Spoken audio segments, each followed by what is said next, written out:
Shalom, salam sejahtera, sahabat jalan yang lurus. Selamat berjumpa kembali di channel ini. Saya berharap dan selalu berdoa semoga sahabat semua tetap dalam keadaan baik, dalam keadaan sehat, dan pastinya tetap di dalam perlindungan Tuhan. Saya juga mengucapkan banyak terima kasih kepada semua sahabat yang selalu setia untuk meluangkan waktu menonton video-video di channel ini, dan juga terus mendukung perkembangan channel ini dengan mengklik tombol subscribe, like, komen, dan juga share kepada teman-teman yang lain, supaya teman-teman yang lain juga boleh mendapatkan informasi seputar iman kekristenan. Kiranya Tuhan Yesus memberkati kita semua.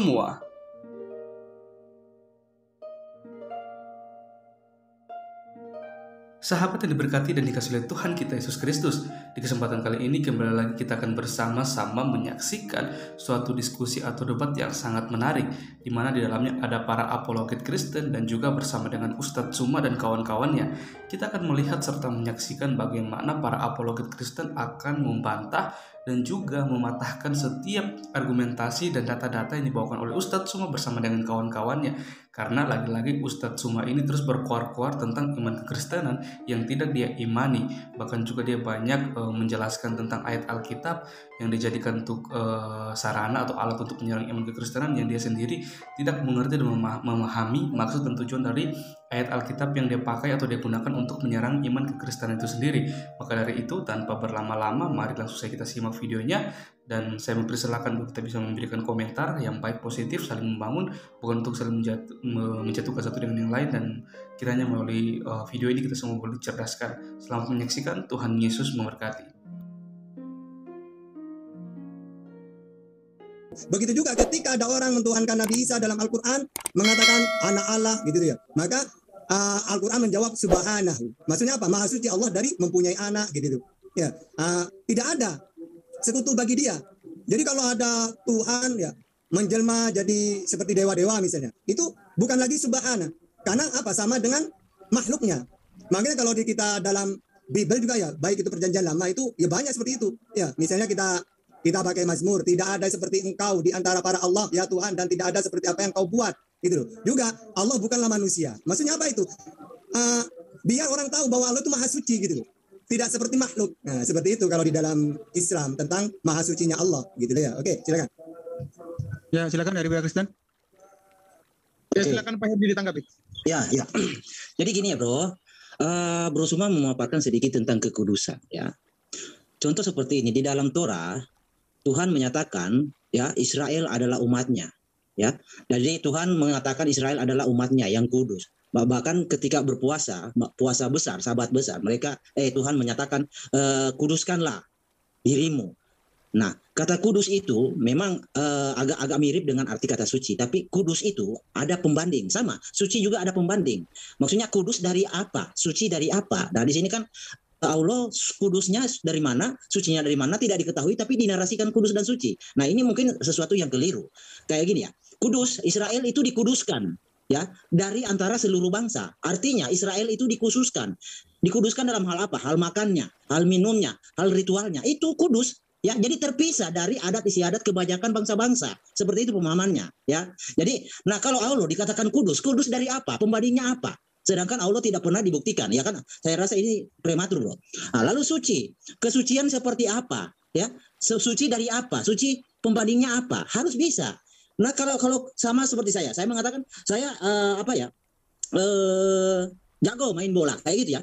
Kan jago main bola, atau saya jago tinju lah. Ada pembanding seperti itu, Bro. Jadi Anda mau menarasikan sesuatu, Anda harus mengerti bahwa ketika Anda mengatakan Anda melebihi atau lebih dari itu, artinya ada pembanding seperti itu. Jadi kalau bisa dibuktikan Allah itu kalau sucinya dari apa, ya kan harus bisa. Dan pembandingnya itu seumpama manusia. Nah, artinya Allah juga bisa dinyatakan seperti itu. Contoh seperti tadi saya katakan, kudus, Israel dikuduskan ya. Dikuduskan dari segala bangsa-bangsa. Nah, dipisahkan dari cara makannya, minumnya, ritualnya kayak begitu kan. Nah, seperti itu, Bro. Jadi harus bisa membedakan dari apa dan dari apa gitu. Silakan, Bro. Ya, baik, saya setuju dengan apa yang dikatakan Pak Herdi. Saya sangat setuju bahwasan kekudusan Allah Subhanahu wa taala itu belum diuji ya. Karena Allah Subhanahu wa taala itu adalah goib. Goib itu maka manusia tidak bisa berinteraksi dengan Allah Subhanahu wa taala secara langsung. Artinya kekudusan Allah Subhanahu wa taala tidak dapat diuji oleh manusia. Tetapi ketika Tuhan, orang Kristen kami mengimani bahwa Tuhan kami adalah maha suci, ketika dia menjadi manusia, maka ketika setelah menjadi manusia, kekudusan dia itu dapat diuji. Maka terbukti di dalam Alkitab, kekudusan Yesus itu dikatakan bahwa Yesus tidak pernah berdosa dan teruji. Dan manusia sendiri yang mengimani Tuhan itu kudus, yang menguji kekudusan Yesus. Benar. Apa yang dikatakan Bro Herdi ini luar biasa. Saya katakan bahwa ya benar. Jikalau umat muslim mengklaim bahwa Allah Subhanahu wa taala ini maha suci, dengan apa kalian mengukur kesucian Allah Subhanahu wa taala sedangkan Allah ini goib? Dengan apa caranya untuk mengukur?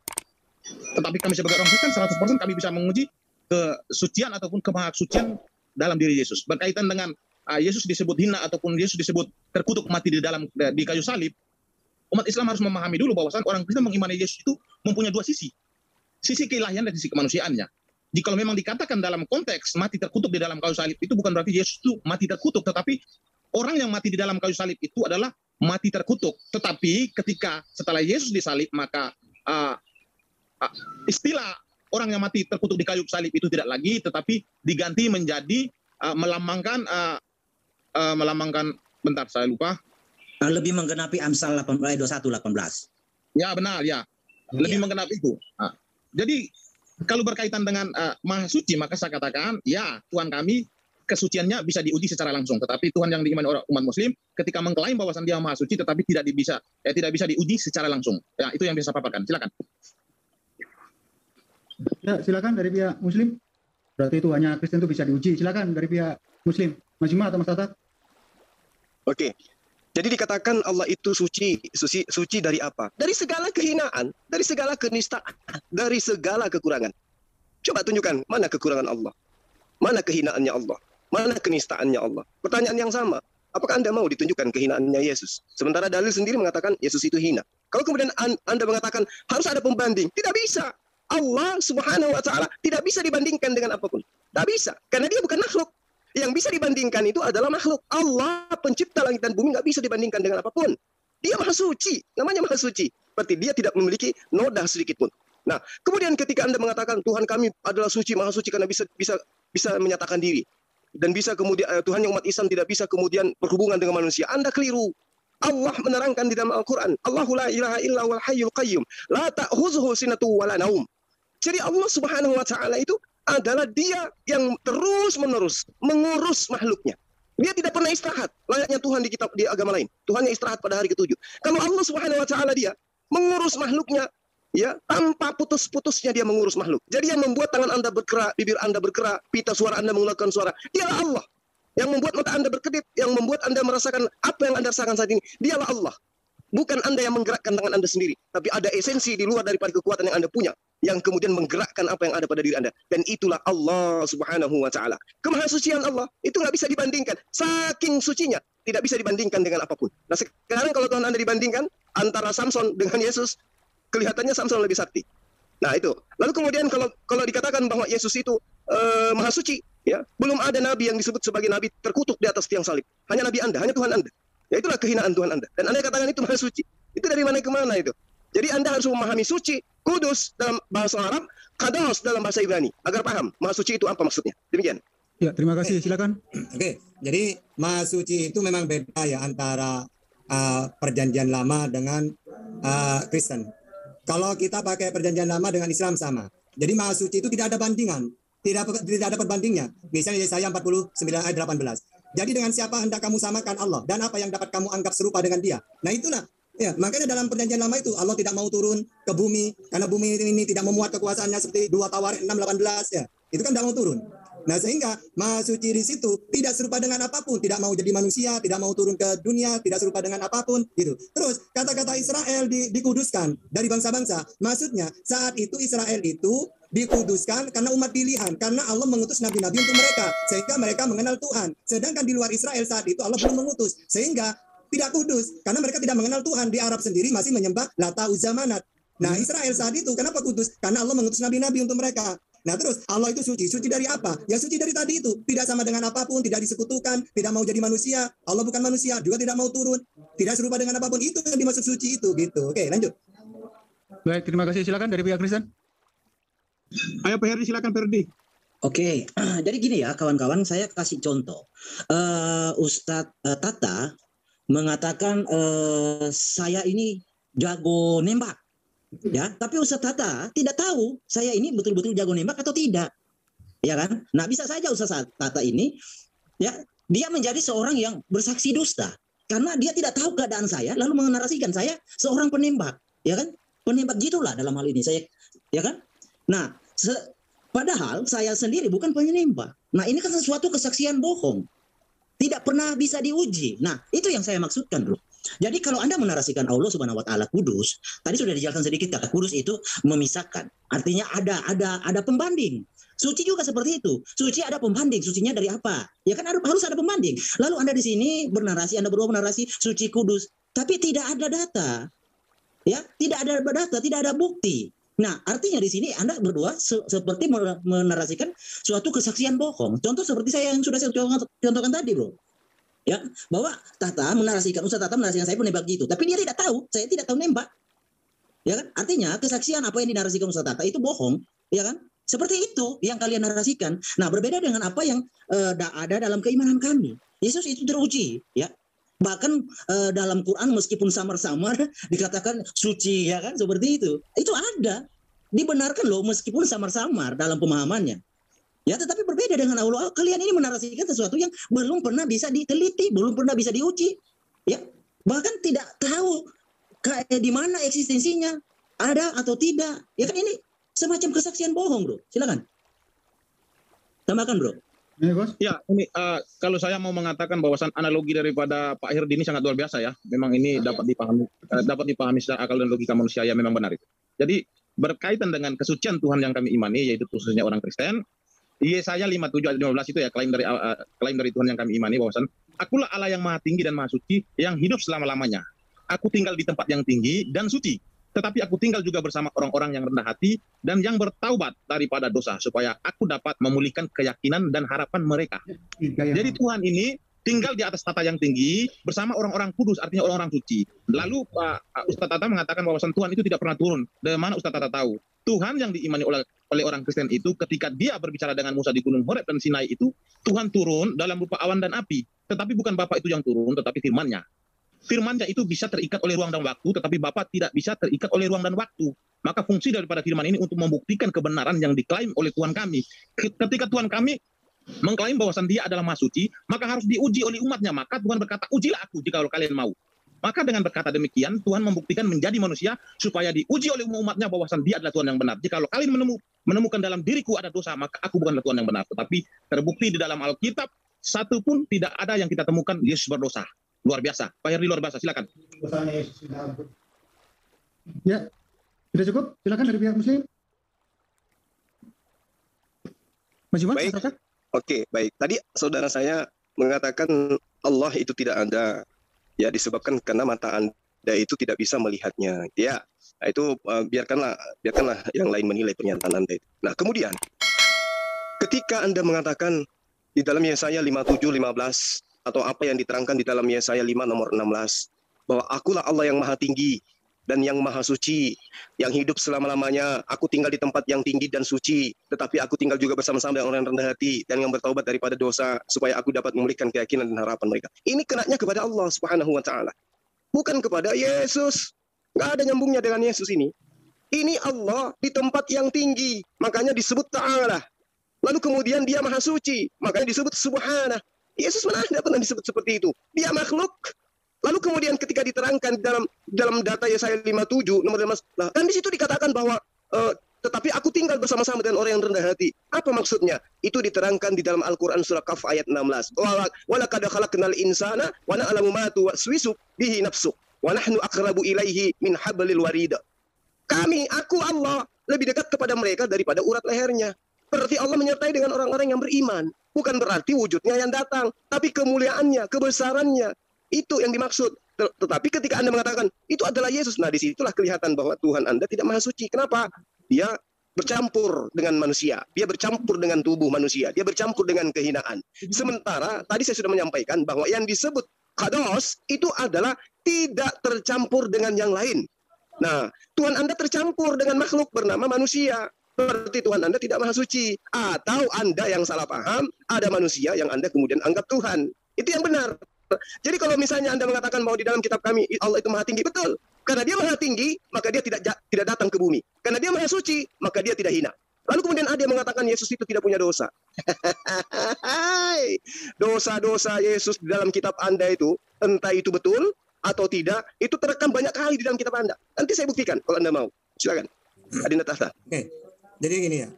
Jadi Bang Herdi selalu mengatakan dalil-dalil banyak, tapi itu kesaksian bohong. Seakan-akan kalau ingin membuktikan Tuhan itu harus terbukti misalnya turun seperti dewa-dewa. Makanya Yesus itu turun gitu. Nah justru kalau dalam Alkitab, baik dalam Al-Quran, yang dikatakan suci itu tidak seperti itu. Tidak sama dengan apapun. Ya, dan dua tawari itu kan tidak mau turun ke dunia. Karena maha suci. Kalau seperti Yesus suci apanya? Ajarannya bukan dari dirinya sendiri. Dia juga bisa mati. Dia juga bisa buang air besar, buang apa, semua seperti kita. Itu sudah tidak suci kalau dikatakan Tuhan. Karena tidak ada yang seperti aku di seluruh bumi ini. Ya, nah seperti itu. Nah terus Meme mengatakan bahwasanya turun seperti datang kepada Musa. Loh, dalam Al-Quran juga ada. Yang datang kepada Musa, Musa mendengarkan itu bukan turun Allah itu, tapi dia memperdengarkan suaranya melalui cahaya api. Bahkan kalau dalam perjanjian lama, yang datang itu bukan Tuhan, tapi malaikat. Gitu loh ya. Sehingga Tuhan itu memang di langit gitu loh. Makanya disebut ajaran samawi. Jadi kalau ingin membuktikan Tuhan, buktikan dengan apa yang disampaikan oleh para nabi. Bagaimana Musa memperkenalkan Tuhannya? Bagaimana Yesus memperkenalkan Tuhannya? Kamu tidak bisa melihatnya. Mendengar suaranya pun tidak bisa. Kalau diuji itu sebenarnya utusan. Misalnya Musa diuji, apakah benar utusannya Tuhan? Maka diberi mujizat, bisa membelah laut. Yesus juga benar di seorang nabi, seorang utusan. Uji dengan apa? Dengan mujizat. Bisa menyembuhkan orang buta, bahkan dia berdoa, bisa menghidupkan Lazarus. Nabi Muhammad diuji utusannya. Bisa apa mujizatnya? Dengan Al-Quran sastra luar biasa tidak bisa ditiru, membelah bulan dan banyak, keluar jari dari jari air. Itu menguji utusan. Kalau Tuhan tidak usah diuji, karena Tuhan itu samawi, ada di langit. Gitu ya. Oke, seperti itu. Silakan. Ya, terima kasih. Silakan dari pihak Kristen. Oke, tentang kudus. Jadi Bro Suma kayaknya blunder ya. Mengatakan kudus itu tidak bercampur. Kudus itu tidak sama, Bro. Kalau tidak bercampur, Allah kan ngomong berinteraksi dengan iblis di surah 15. Panjang lebar kan Allah itu bicara dengan iblis, bahkan dengan Adam. Bercampur tidak bercampur. Ya kan? Bahkan Adam dipercaya oleh umat Islam itu berdosanya di surga. Ya bisa dikata surganya versi Islam itu sumber dosa. Karena Adam diturunkan berdosanya dari surga diturunkan ke bumi, membawa dosa ke bumi. Itu yang bisa dikatakan suci kudus. Saya rasa terlalu prematur narasi Anda, Bro. Jadi kudus itu bukan sesuatu yang bercampur seperti yang Anda pahami, Bro. Kudus itu mengkuduskan atau menjadi sendiri. Artinya seperti Israel, saya contohkan tadi ya, Bro. Israel itu adat istiadatnya tersendiri, ya. Makanya sunat itu memang khusus untuk Israel. Ya. Lalu ritual-ritualnya yang lain, Yom Kippur itu memang khusus dikuduskan buat Tuhan Israel. Kayak gitu itu kudus, Bro. Jadi kudus itu bukan tidak campur sana, bukan. Ya. Lalu makanya Tuhan sangat sehingga menyebut Israel itu sebagai anak sulung. Dan Tuhan kan tegas menyatakan bahwa dia itu tidak dikenal oleh bangsa-bangsa lain. Firman-Nya tidak ada bangsa-bangsa lain, hanya Israel. Jadi tegas. Jadi ketika ada bangsa Arab datang mengatakan mengenal Tuhan, oke, kita uji seperti apa, ya. Jadi tadi kawan Tata juga ngomong bahwa saya punya, iya betul saya punya. Anda minta dalil apa saya bawakan, ya. Jadi seperti ini, Bro. Saya kasih contoh ya. Saya mau share dulu sebentar. Halo, boleh saya share, Bro? Ya, silakan. Jadi harus bisa bedakan. Kalau mengatakan Anda pribadi Anda mengatakan belum boleh. Kalau Anda mengatakan saya kuat, berarti Anda harus kuat dari siapa? Kan Anda pembanding. Mengatakan suci tidak ada pembanding itu kayaknya gimana ya rasanya? Belum bisa, Bro. Saya mau share data. Halo? Ya, silakan. Belum bisa? Oh, belum bisa, ntar ya. Ya, silakan. Langsung ditindas saja. Oke. Kayak gini ya. Saya kasih contoh. Nanti setelah ini Quran. Ini hadis. Nah, kayak gini, Bro Suma ya. Di sini ada seorang penduduk surga ya. Ini mau terjadi kapankah, nantikah, terserah. Yang penting terjadi, Allah berinteraksi. Ya, di sini. Jadi ada seorang penduduk surga meminta izin Tuhannya untuk menanam, mau bertani di surga katanya. Allah berujar, bukankah engkau diperkenankan sekehendakmu? Orang tersebut menjawab, memang, namun aku ingin menanam. Orang itu kemudian bergegas menabur benih. Nah, dia menanam di surga, menabur benih di surga. Nah, ini yang Anda artikan dengan tidak dikhususkan atau begini, atau pemahaman kudus yang menurut Anda. Keliru, Bro. Kudus yang Anda pahami itu salah. Kudus itu artinya tersendiri, bukan menyendiri di Goa Hira atau di mana, bukan seperti itu pemahamannya. Artinya tersendiri dari kebanyakan. Jadi lain, jadi sifatnya lain, adat istiadatnya lain, cara minumnya lain, cara makannya lain, menyembahnya lain, jualnya lain, kayak gitu, itu kudus. Silakan, Bro, saya tambahkan. Ya, berkaitan dengan kekudusan Yesus sudah saya katakan tadi, sudah teruji sekali ya, luar biasa ya. Karena begini, ketika di perjanjian lama wawasan Tuhan itu mengklaim wawasan dia itu berada di atas tatanya atau di tatanya yang tinggi yang maha suci ya. Di sini juga di Ibrani 4 ayat 16 juga, Yesus juga disebut berada di atas tata yang maha tinggi. Jadi statusnya Bapa dengan Yesus itu sama. Nah, sumber-sumber kekudusan Yesus sudah pasti bersumber dari Bapa. Karena Bapa dan Yesus adalah satu, maka disebut Yesus adalah kudus. Berkaitan dengan Tuhan tidak turun ke bumi ya, itu menurut penafsiran Ustaz Tata. Tetapi penafsiran orang Kristen berbeda. Kami sebagai orang Kristen ya memang menafsirkan bahwasan Tuhan itu, ya, Bapa itu tidak turun ke bumi, tetapi untuk melakukan karya keselamatan atau untuk berkomunikasi dengan ciptaannya itu, maka firman-Nya yang harus dia utus ke bumi untuk melakukan karyanya. Jadi jikalau Tuhan tidak turun ke bumi, lalu bagaimana untuk berkomunikasi dengan nabi-nabinya? Tidak mungkin Tuhan itu menciptakan manusia lalu dibiarkan begitu saja. Itu artinya sama saja seperti seorang induk ayam setelah menetes lalu meninggalkan anak ayam begitu saja. Tidak. Tapi Tuhan yang kami imani, ketika dia mengklaim bahwasan dia menciptakan alam semesta serta seluruh isi, salah satunya bagian adalah manusia, maka untuk berkomunikasi dengan manusia ini, dia harus membutuhkan firman-Nya. Tidak mungkin Tuhan menciptakan manusia lalu dibiarkan begitu saja. Maka firman-Nya inilah untuk melakukan kontribusi, untuk pembuktian kepada Sang Pencipta, bahwasan dia itu benar-benar ada. Berbeda dengan Tuhan-Tuhan yang diimani oleh agama-agama yang lain. Hanya mengklaim bahwasan Tuhan mereka maha suci, maha kudus, tetapi kan ini klaim. Tidak bisa dibuktikan secara historis. Tetapi berkaitan dengan Tuhan kami, apa yang dijelaskan oleh saudara saya, siapa tadi, teman Kristen tadi, siapa namanya? Lupa saya, Herdi. Saudara Herdi ini menjelaskan sangat lumayan ya, bahwasan kekudusan Tuhan itu harus diuji. Tidak bisa hanya diklaim. Kalau untuk mengklaim saja, saya juga bisa mengklaim, tetapi klaim itu harus dibarengi dengan perbuatan. Dan terbukti Tuhan kami ketika dia mengklaim bahwasan dia adalah maha suci, maha tinggi, maha besar, maka dia diuji. Maka pada zaman Yesus manusia langsung mengujinya. Maka Tuhan yang benar harus diuji secara langsung dan secara historis terbukti. Itu yang bisa saya paparkan. Silakan. Baik, terima kasih. Sekarang kita berpindah. Ya, itulah Tuhannya Kristen bisa diklaim dan bisa diuji. Silakan dari pihak Muslim, monggo. Mas Tata, Mas Yuma? Ya, baik. Jadi beginilah ya cara dialognya kalau tidak memahami apa itu kados, apa itu kudus, apa itu suci, apa itu maha suci. Nggak ngerti.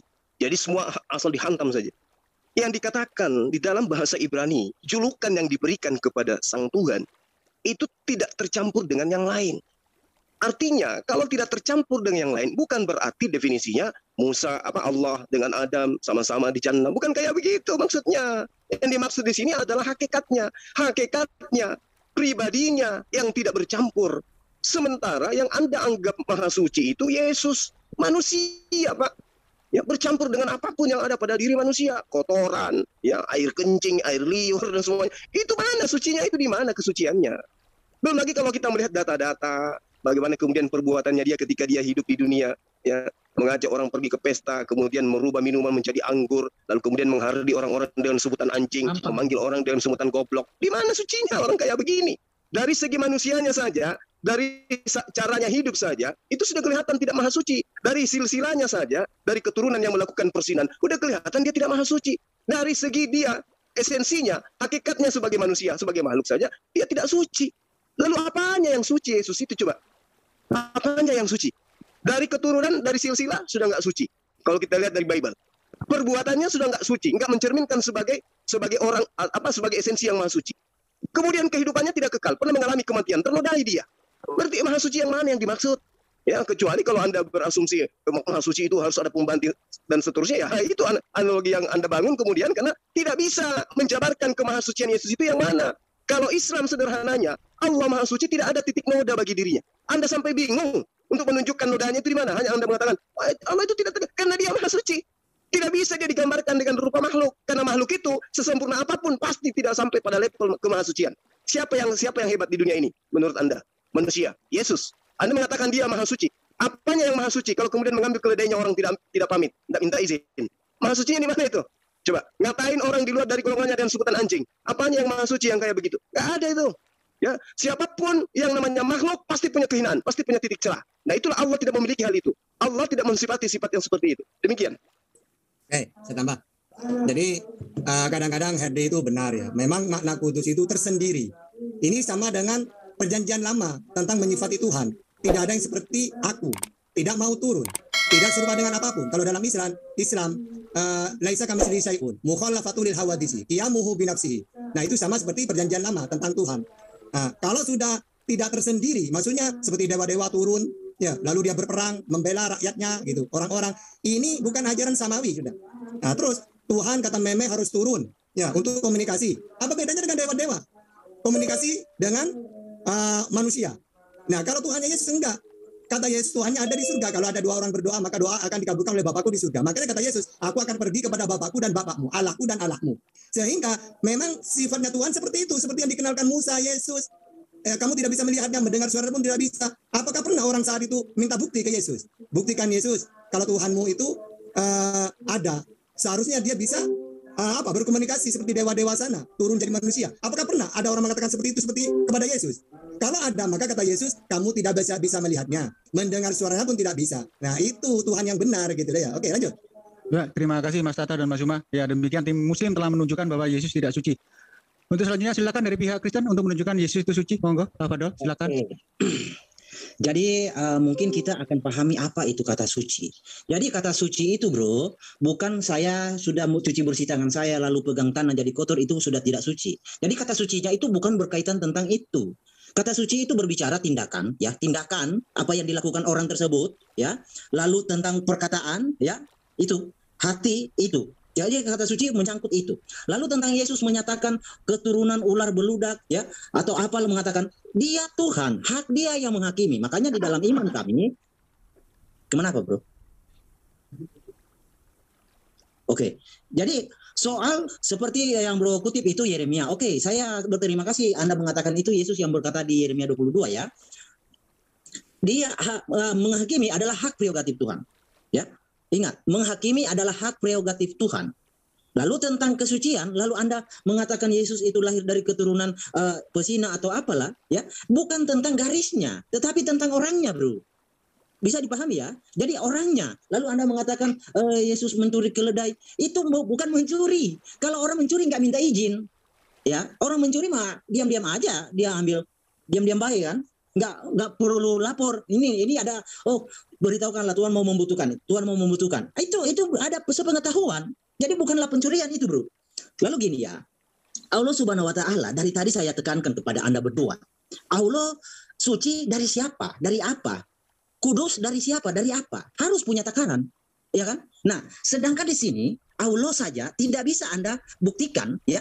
Tidak ada data yang bisa membuktikan Allah ada. Lalu Anda menarasikan Allah itu kudus, menarasikan Allah itu suci. Bukankah Anda berdua sedang bersaksi dusta di sini? Tadi saya sudah kasih analogi, Bro. Ya, saya sudah kasih analogi tentang saya yang dinarasikan oleh Tata sebagai penembak jitu. Tetapi sesungguhnya saya tidak seperti itu. Artinya Tata bersaksi dusta tentang saya. Oke, tentang sifat-sifat. Oke, kita buka kayak gini, Bro. Saya mau share ya. Di dalam hadis ya. Gak apa-apa, nanti saya buka Quran. Dalam hadis Sahih ya, hadis Sahih Muslim 4936. Ya, tegas dikatakan di sini. Ya. Allah Muhammad bersabda, demi zat jiwaku di tangannya, seandainya kamu sekalian tidak berbuat dosa sama sekali, niscaya Allah akan memusnahkan kalian. Ini yang Anda katakan suci, ini yang Anda katakan kudus. Allah di sini tegas akan membinasakan orang yang tidak berbuat dosa. Nah, dosa itu adalah tindakan. Jadi kita harus kadang kawan-kawan ini tidak mengerti apa itu dosa. Ya, dosa itu tindakan yang dilakukan dengan yang dilakukan dengan bisa dengan nyata ya. Artinya dimengerti, sadar. Jadi orang melakukan tindakan itu dengan sadar, itu baru bisa disebut dosa.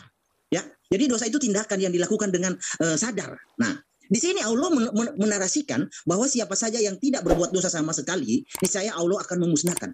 Nah, kekudusan Allah di mana letaknya di sini? Kesucian Allah di mana letaknya di sini? Bukankah iblis juga melakukan hal sedemikian rupa? Bukankah iblis juga mengajarkan untuk berbuat maksiat, berbuat dosa? Ya kan? Contoh lagi saya bawa ya. Sorry kawan-kawan. Ini kan tentang karena kawan-kawan tidak bisa membuktikan, ya saya buktikan sendirilah dengan kata-kata aja, dengan narasi-narasi. Tapi Allah kan tidak bisa dibuktikan. Bukhari 2983. Oke. Nah, di sini ya. Di sini ya. Jibril berkata, kepadaku siapa yang meninggal dunia dari umatmu dengan tidak menyekutukan Allah dengan sesuatu apapun, ini narasinya siapa yang meninggal dunia ya, pasti masuk surga dan tidak akan pernah masuk neraka. Beliau bertanya, sekalipun dia bersinah dan mencuri, Jibril menjawab ya. Nah, di mana letak kekudusan Allah? Di mana letak kesucian Allah? Dosa mampir di surganya Allah. Mampir. Tadi saya sudah katakan di awal bahwa kalau kita membaca Quran, kalau umat muslim mempercayai Adam itu diturunkan dari surga, artinya surganya yang diimani kawan-kawan muslim adalah sumber dosa. Sebab Adam dari sana berdosa baru diturunkan ke bumi. Sekiranya Adam tidak dibuang ke bumi atau ditaruh di planet Mars lah, bumi tidak berdosa. Pasti itu. Itu menurut literatur kawan-kawan Islam, Quran maupun hadis. Silakan kawan tambahkan. Baik. Saya hanya mau menyangka keterkaitan tentang Yesus mengatakan bahwa orang itu adalah anjing. Ya, benar. Yesus mengatakan bahwa orang itu adalah anjing dalam konteks apa? Dalam konteks orang yang tidak beriman. Sama ketika firman itu belum menjadi manusia di dalam perjanjian lama, Tuhan mengatakan orang yang di luar daripada bangsa Israel itu adalah goim, kafir. Kafir itu dengan anjing adalah sederajat. Sama juga ketika Tuhannya umat muslim mengatakan bangsa-bangsa yang tidak mengenal Allah Subhanahu wa taala, yang tidak menerima Allah Subhanahu wa taala dan Muhammad itu disebut kafir. Maka kafir itu sederajat dengan binatang. Lalu berkaitan dengan Yesus dituduh mencuri keledai, artinya di situ Yesus berdosa. Tidak, saya katakan. Yesus di situ bukan mencuri, tetapi dalam konteks dia menyuruh muridnya untuk mengambil keledai. Apabila pemiliknya ada di situ, maka kamu katakan kepadanya bahwasan Tuhan membutuhkannya, nanti dia akan kembalikan. Artinya dalam konteks ini dia meminjam, bukan mencuri. Bukan berarti dalam konteks meminjam ini artinya kekudusan Yesus hilang. Oh tidak, bukan. Salah. Yang ketiga berkaitan yang dikatakan oleh Ustaz Tata bahwasan Tuhan itu tidak mungkin turun ke bumi. Kalau Tuhan turun ke bumi artinya konsep ketuhanan itu sama seperti dewa-dewa. Oh tidak. Tuhan kami itu ketika turun ke bumi berbicara dengan Musa di Gunung Horeb itu bukan Bapa yang turun. Tetapi firman-Nya turun ke dunia itu untuk berkomunikasi dengan Musa, tetapi dia mengambil media. Contoh seperti media api, awan, ataupun malaikat. Supaya apa media-media itu diambil? Supaya komunikasi dengan Nabi itu terarah. Nah, itulah kuncinya Tuhan kami, mempunyai karya. Berbeda dengan Tuhan yang lain ketika mereka mengklaim bahwa Tuhannya itu maha tinggi, maha besar, maha suci, maha pencipta, tetapi pada kenyataannya kontribusinya tidak ada. Pembuktian kepada ciptaannya ini tidak bisa kita buktikan secara historis, tidak. Tetapi Tuhannya orang Kristen sangat luar biasa. Lalu berkaitan dengan Yesus berkata bahwasan di Yohanes 5:37 ya, Bapa yang mengutus aku, dialah yang bersaksi tentang aku. Kamu tidak pernah mendengar suaranya, rupanya pun tidak pernah kamu lihat. Nah, di konteks ayat ini tidak membicarakan secara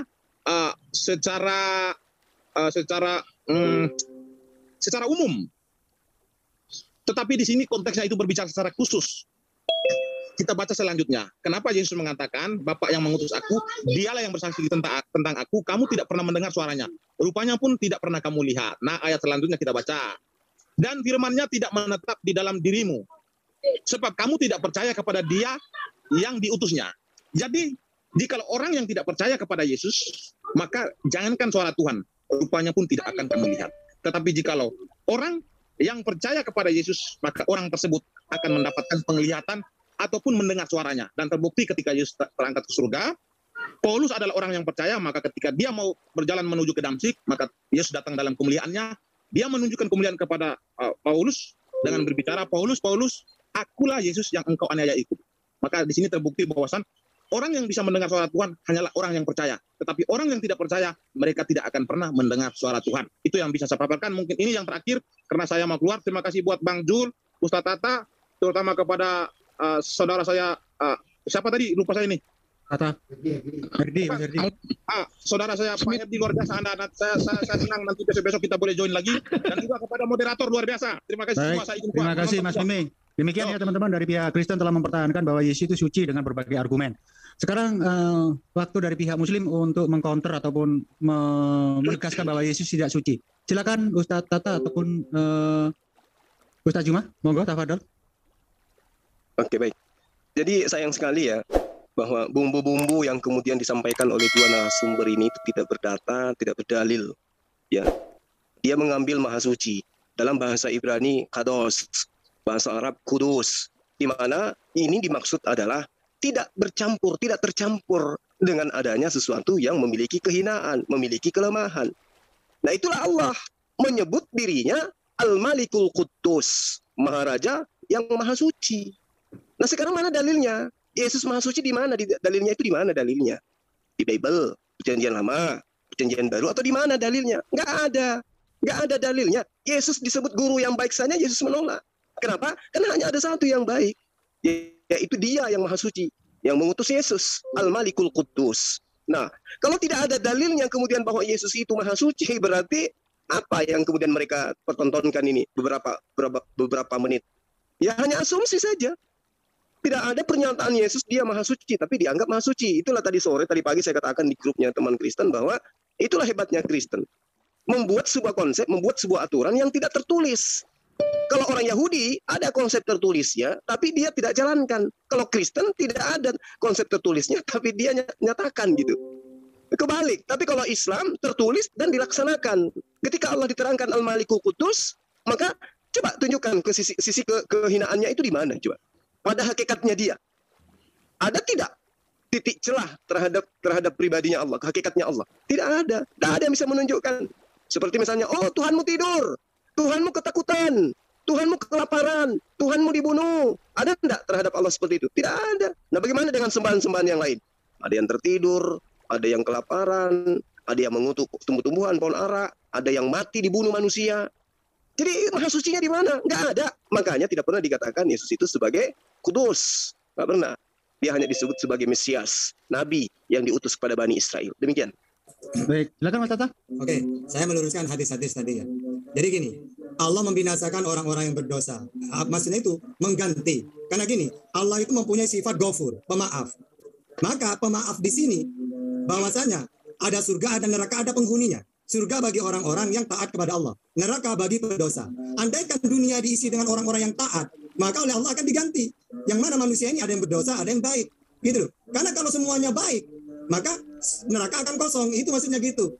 Sehingga sunnatullah bahwa dunia ini tempatnya orang-orang beriman dan yang kafir. Dua-duanya ada tempatnya. Yang beriman ke surga, yang kafir ke neraka. Yang kedua, la tusyrik billah. Maksudnya Allah akan apa? Akan memasukkan surga bagi orang yang tidak menyekutukan Allah.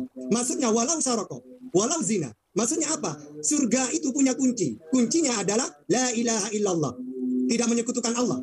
Sehingga orang yang mentuhankan Allah, walaupun dia banyak dosa kayak apapun, dia mempunyai kunci surga. Makanya semua dalam Bible, Perjanjian Lama, Perjanjian Baru, hidup yang kekal itu adalah mentuhankan Allah. Sehingga dalam hadis itu, orang yang mentuhankan la ilaha illallah, tidak menyekutukan, pasti dia mempunyai kunci surga. Itu maksudnya hadis itu. Ya, karena saya punya hadis itu tebalnya hampir 1 meter lebih, bahkan 1 meter lebih. Jadi saya tahu syarahnya tiap-tiap hadis. Ya. Terus Meme, dia mengatakan Tuhan berkomunikasi, buktinya ke Musa. Ingat, Tuhan tetap ada di langit. Musa hanya mendengarkan suaranya melalui api. Misalnya saya ingin bicara dengan Guru Ndajuma di Makassar. Apakah saya harus datang ke sana? Tidak. Saya memperdengarkan suara saya lewat HP. Bukan berarti HP itu saya. Sama dengan Musa. Makanya wa kallamallahu Musa taklima. Allah bicara dengan Musa dengan kalam yang sempurna. Tapi Allah tidak turun. Hanya memperdengarkan suaranya melalui api. Itu maksudnya. Makanya Al-Quran itu jelas. Gitu ya. Masalah per ayat semuanya. Gitu. Oke, lanjut. Baik, terima kasih Mas Tata dan Mas Cuma. Sekarang waktu giliran daripada pihak Kristen. Silakan dari pihak Kristen. Oke. Moderator. Ya, silakan. Ya, Karena saudara Meme sudah tidak ada, biar Adinda Tahta yang berdua dengan ini. Saya nyimak. Boleh, siap. Ya. Ya, mulai dari sekarang antara Mas Tata dengan Herdi kita melanjutkan ya di sesi yang tinggal 13 menit sampai 11 menit untuk pihak Muslim dan Kristen. Silakan, Bro Herdi. Oke. Tadi Bro Suma meminta data di mana Yesus dinarasikan yang maha tinggi atau yang maha kudus. Ini Bro. Ya, Lukas 1 ayat 32, ia akan menjadi besar dan akan disebut anak Allah yang maha tinggi. Ya. Lalu yang maha kudus di sini Bro. Ya. Di sini dinarasikan sebab itu anak yang akan kau lahirkan itu akan disebut kudus, anak Allah. Ya. Jadi Yesus itu kudus dan maha tinggi. Ya, teman yang lain tolong di-mute ya. Teman yang lain jam cerdas bisa disiplin mute sendirinya. Jangan diganggu. Ya, silakan Dedi. Oke. Mungkin karena sudah berkurang ya, karena hanya Bro Tata. Di sini kan kita diskusi Bro dengan data ya. Artinya dengan data sekalipun itu kita juga pakai logika untuk memahami diskusi ini ya. Nah, saya harap Anda jangan menjadi seorang yang menjadi seorang saksi dusta ya. Dalam hal ini kita membuat suatu tema tentang kesucian dan kekudusan. Ya, saya kasih contoh seperti ini ya. Saya kasih contoh nanti Anda jawab. Lia Eden menarasikan Tuhannya itu maha kuasa, maha kudus, maha suci. Oh, iya. Lalu umat-umatnya percaya, oh iya, tanpa ada suatu penyataan kepada Lia Eden bahwa Tuhannya maha kudus. Apakah itu bisa diiyakan? Itu benar kesaksian Lia Eden? Nanti Anda jawab di waktu Anda ya. Nah, yang saya harap seperti itu, bro. Saya bukannya mau minta Anda menghadirkan Allah Subhanahu wa Ta'ala di room sekarang ini, bukan. Karena di sini temanya adalah tema ini mau tidak mau ini harus membandingkan. Karena kamu dikatakan berkuasa atas apa? Dari apa? Ya kayak gitu. Kamu dikatakan suci, ya itu dari apa? Suci dari apa? Kamu dikatakan orang saleh dari apa? Dari apa? Kan ada pembanding, ya seperti itu bro. Jadi bro harus bisa memahami topik ini. Kalau memang tidak bisa dijawab, ya udah bilang aja. Kami jawabnya hanya sebatas narasi saja. Tidak ada data faktual yang bisa membuktikan bahwa Allah memang bisa dibuktikan kesuciannya karena itu hanya sebatas narasi. Ngomong aja jujur nggak apa-apa bro. Kalau memang tidak ada. Nah dalam hal ini kan Anda membawa tentang Yesus. Tuhan tidak mungkin datang ke dunia. Dengan sendirinya Anda mengatakan tidak mungkin, ada sesuatu yang tidak mungkin bagi Tuhan itu keliru. Lagian tidak mungkinnya bukan dosa. Kalau tidak mungkinnya dosa, mungkin orang akan berpikir dua kali. Iya, bukan tidak mampu melakukan, tapi tidak akan melakukan itu. Nah, tapi ini bukan tentang dosa. Allah hadir ke dunia, menyatakan dirinya di kuasanya, sudahlah menyatakan kuasanya untuk membuktikan dia kudus suci, harusnya bisa kepada Muhammad disaksikan dengan kawan-kawan harus bisa, ya kan?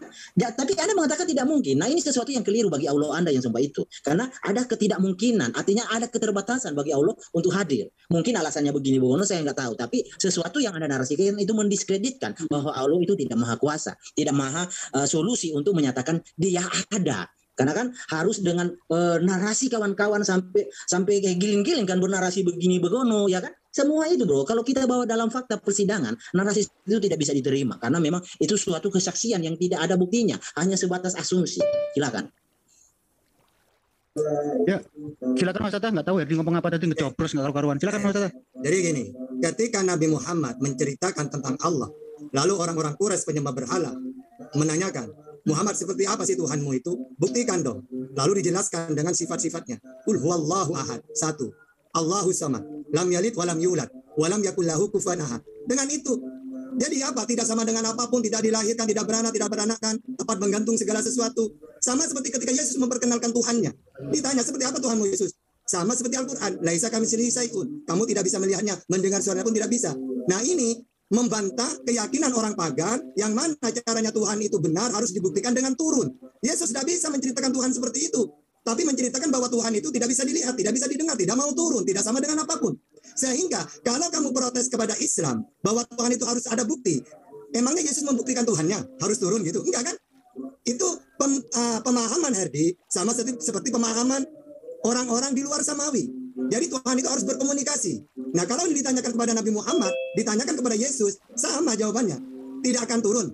Ya, bukan berarti tidak turun itu tidak mampu. Tuhan itu mampu apapun itu, tapi dia tidak mau merendahkan dirinya. Maha suci Allah dari hal seperti itu. Jadi manusia, ya, terus bisa digebukin, ditelanjangin, diludahin. Tidak mau, bukan tidak mampu, tidak mau. Makanya di dalam Islam ada namanya aqaid 50. Sifat yang wajib, yang mustahil, ada yang jaiz. Yang wajib itu apa? Allah itu maha ada, wujud, tidak, bako, mukhalafatul hawadisi, qiyamu binafsi, wadaniyat, qudrat, iradat, ilmu, ayat, sama, basar, kalam, qadiran, muridan, aliman, ayan, samian, basiran, mutakalliman. Seperti itu para nabi menceritakan Tuhannya.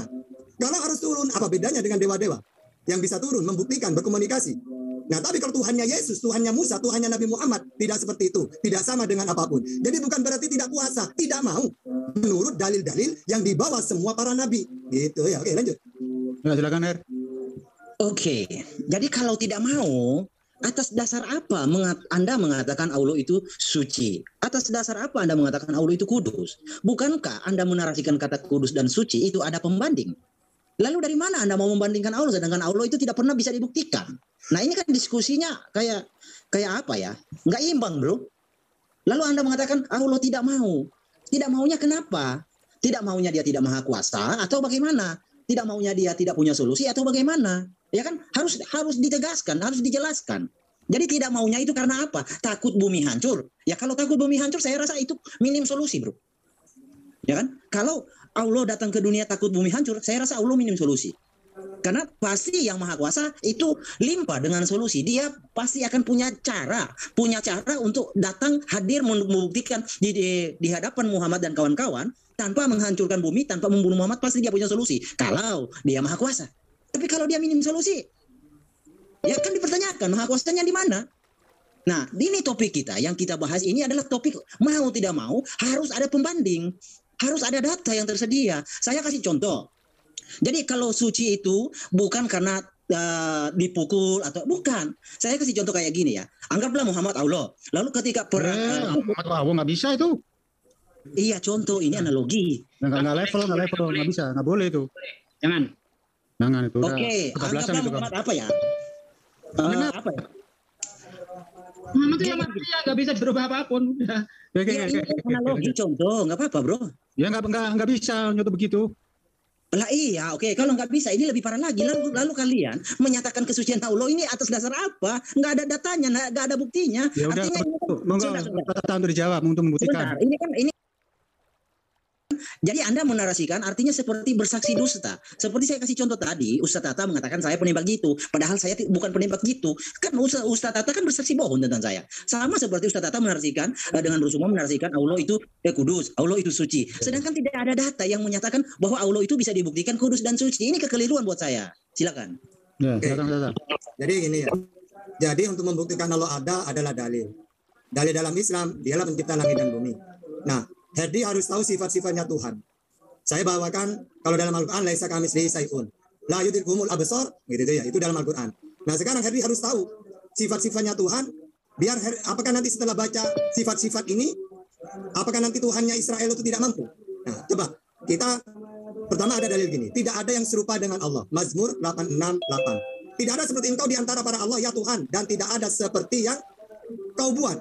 Juga Keluaran 9:14. Sebab sekali ini aku akan melepaskan segala Tuhanku terhadap engkau sendiri, terhadap pegawai-pegawaimu, dan terhadap rakyatmu dengan maksud supaya engkau mengetahui bahwa tidak ada seperti aku di seluruh bumi. Nah, Mazmur 86:10. Sebab engkau besar dan melakukan keajaiban-keajaiban. Engkau sendiri Allah.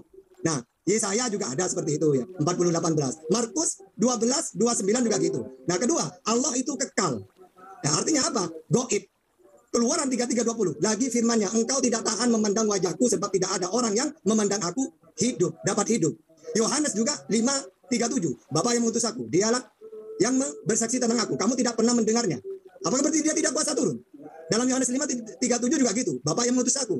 Jadi dia tidak bisa dilihat. Yang kedua, Allah tidak mungkin berdiam di bumi atau di suatu tempat. Ini ada di 2 Tawarikh 6:18. Tetapi benarkah Allah hendak diam bersama dengan manusia di atas bumi? Sesungguhnya langit, bahkan langit yang mengatasi segala langit pun tidaklah dapat memuat engkau. Terlebih lagi rumah yang kau dirikan ini. Apakah berarti dia tidak mampu? Dia mampu, tapi dia tidak mau. Gitu loh.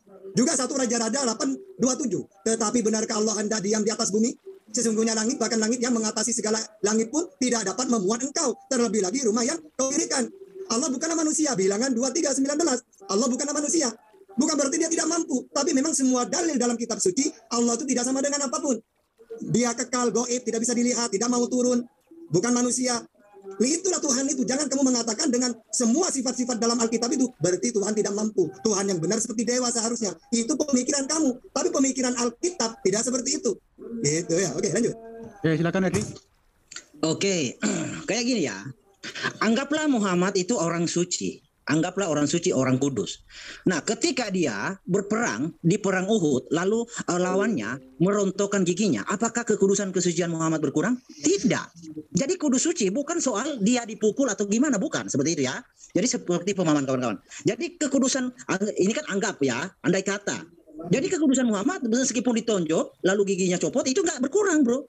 Jadi kekudusan itu bukan hal yang dipukuli, bukan. Jadi kekudusan, kesucian itu tentang perilaku.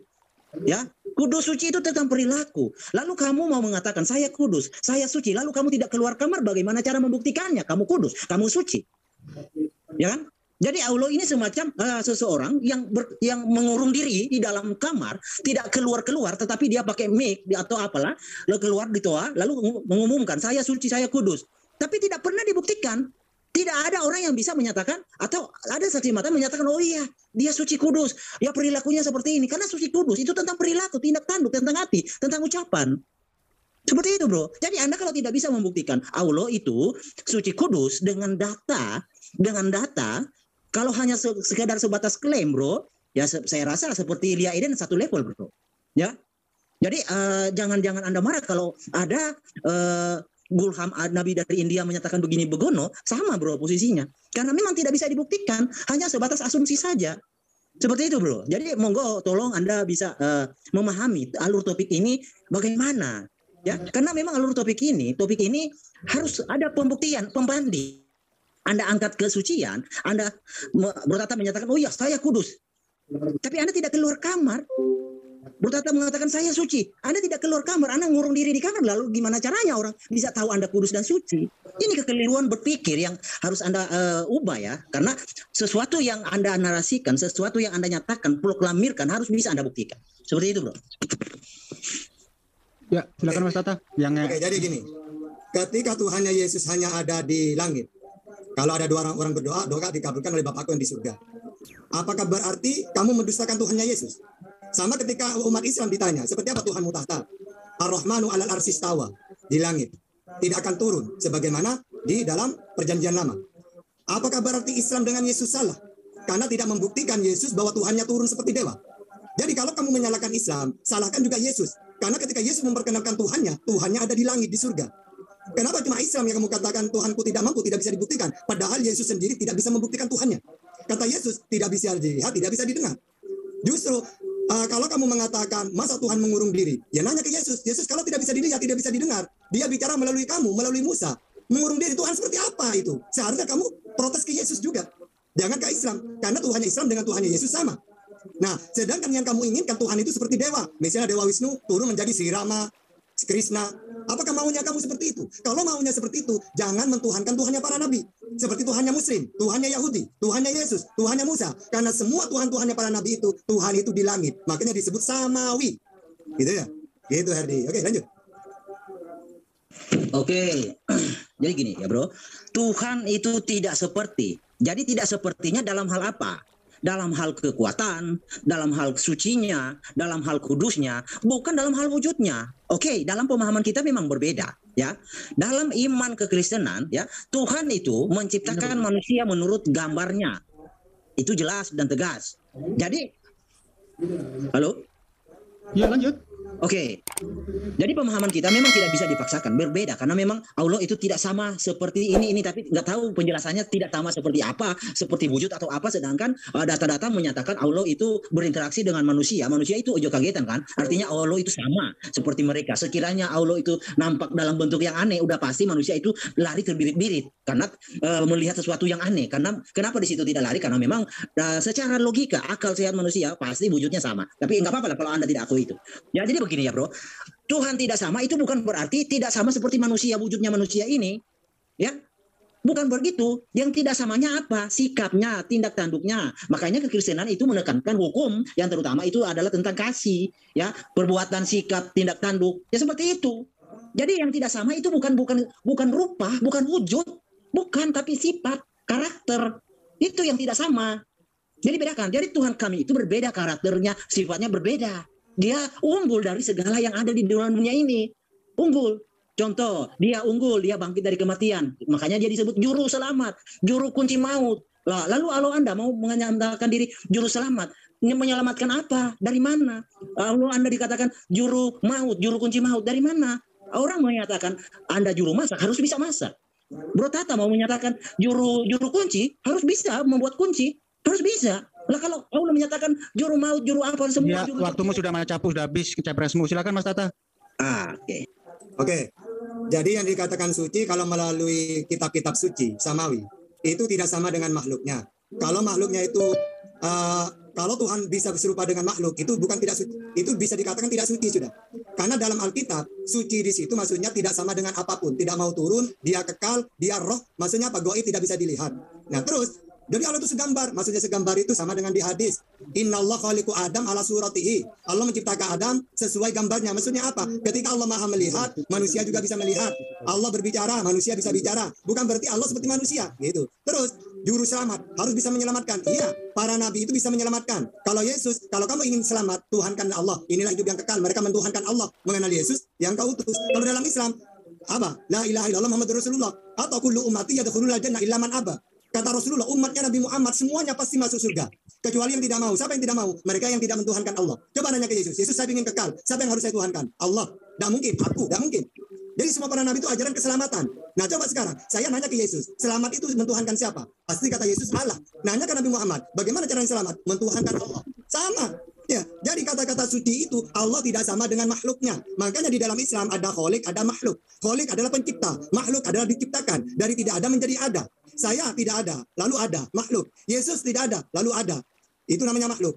Tapi jangan memakai Yesus ada sebelum dunia ada, saya juga ada sebelum dunia ada. Ya, wa ma min ghaibatin fis samai wal ardi illa fi kitabin mubin. Jadi Allah pertama kali dia menciptakan kolam. Lalu kolam itu mengatakan apa yang harus aku catat? Segala sesuatu, tahta, Yesus, catat semuanya. Ini Allah mencatat ini takdir kejadian sebelum Allah menciptakan langit dan bumi. Jadi saya tahta ada sebelum dunia ada. Ada di mana? Di Lauhul Mahfuz. Ya, makanya apa? Dalil-dalil dalam Islam itu sangat jelas. Kamu mau komen apapun tidak bisa kalau dengan Islam. Nah, intinya dalam diskusi kita bahwa ajaran Islam sama dengan samawi ajaran Yesus Musa. Sedangkan Herdi, Tuhannya Yesus harus dibuktikan seperti dewa-dewa. Kalau tidak turun jadi manusia, gagal jadi Tuhan. Berarti Yesus menceritakan Tuhannya gagal. Karena Tuhannya Yesus cuma ada di surga. Dia hanya mengirim firman-Nya melalui apa? Taurat kepada Musa, Injil kepada Yesus, Quran kepada Nabi Muhammad. Ini kalau ukuran pagan, gagal Tuhan seperti itu. Karena yang inginkan oleh pagan adalah harus turun, berkomunikasi dengan manusia. Itulah dewa-dewa. Gitu ya. Oke, lanjut. Ya, masih ada 3 menit Mas Tata. Dihabiskan aja waktunya. Ya, jadi sudah habis. Jadi kita umat Islam mentuhankan Allah sama seperti para nabi mentuhankan Allah. Bahwa Tuhan itu hanya ada di qiyamuhu binafsihi, diam di datnya sendiri. Kalau Tuhan itu di datnya sendiri, cuma mengurung diri, gimana manusia tahu tentang Tuhan? Makanya dia mengutus nabi, utusan. Siapa utusan itu? Musa, Yesus, Nabi Muhammad. Makanya Yesus jalan menuju kepada Tuhan.